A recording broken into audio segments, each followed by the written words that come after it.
بسم اللہ الرحمن الرحیم۔ آج ہم جس شاعر کے بارے میں گفتگو کریں گے ان کا نام ہے غالب۔ اصل نام ان کا تھا اسد اللہ خان اور انہیں غالب کے نام سے جانا جاتا ہے۔ تخلص غالب استعمال کرتے تھے۔ والد ان کے والدین یا ان کا جو خاندان تھا وہ سپاہ گری سے جڑا ہوا تھا۔ بچپن میں ان کے والدین کی وفات ہو گئی، اس لیے ان کا بچپن ان کے نانا کے ساتھ گزرا۔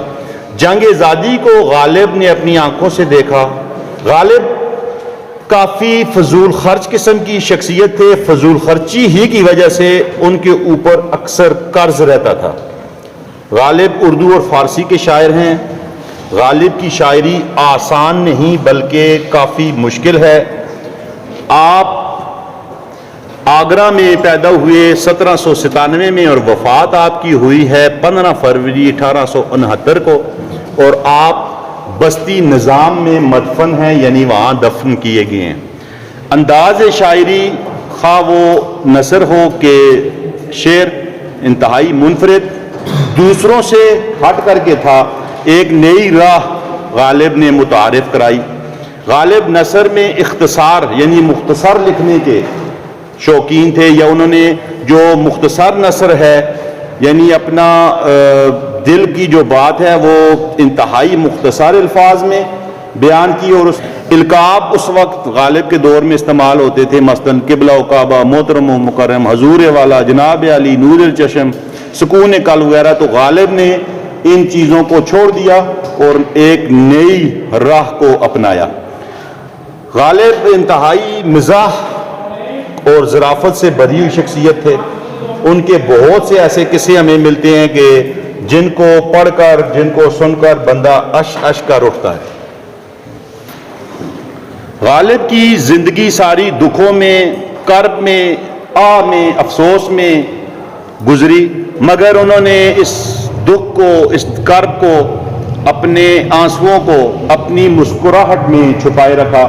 یعنی کہ ان کی زندگی سے یہ عیاں نہیں ہو رہا کہ وہ انتہائی افسردہ ہیں، وہ رو رہے ہیں، دل برداشتہ ہیں، حالات سے تنگ ہیں، بلکہ انہوں نے ہمیشہ مزاح کا پہلو سامنے لایا اور اپنے آنسوؤں کو پیا اور چہرے پر ہمیشہ مسکراہٹ لائی۔ اپنی گفتگو میں ہمیشہ ان کے مزاح کا عنصر غالب رہا۔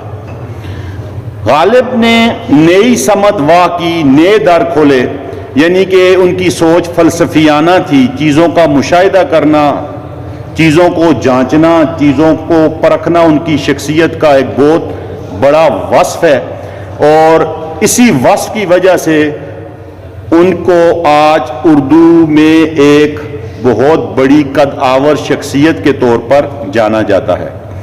غالب نے اپنی شاعری میں جذبات، کیفیات، احساسات، محسوسات کو سامنے لایا، اور ان جذبات کو، کیفیات کو، احساسات کو، محسوسات کو اپنی غزل میں پرو دیا۔ غالب کی اگر آپ نظم کا مطالعہ کریں تو اس میں آپ کو اشعار میں اشارہ بھی ہے، کنایہ، تشبیہات، تلمیحات کا استعمال بھی ہے، اور اگر آپ ان کے اشعار کو دیکھیں تو بے تکلفی اس میں پائی جاتی ہے۔ ان کی نثر ہو، ان کے اشعار ہوں، اس میں شگفتگی ہے۔ ان کی نثر ہو، ان کے اشعار ہوں، اس میں صوفیانہ، صوفیزم یعنی کہ صوفیانہ آہنگ بھی پایا جاتا ہے۔ مختصراً اگر ہم کہیں تو فلسفہ کی جب ہم کہتے ہیں کہ غالب ایک فلسفہ بیان کرنے والا شاعر تھا، یا وہ فلسفیانہ گفتگو کرتا تھا، یا اس کے اشعار میں فلسفیانہ رنگ پایا جاتا ہے، تو ہمیں پتہ ہونا چاہیے کہ فلسفہ کسے کہتے ہیں۔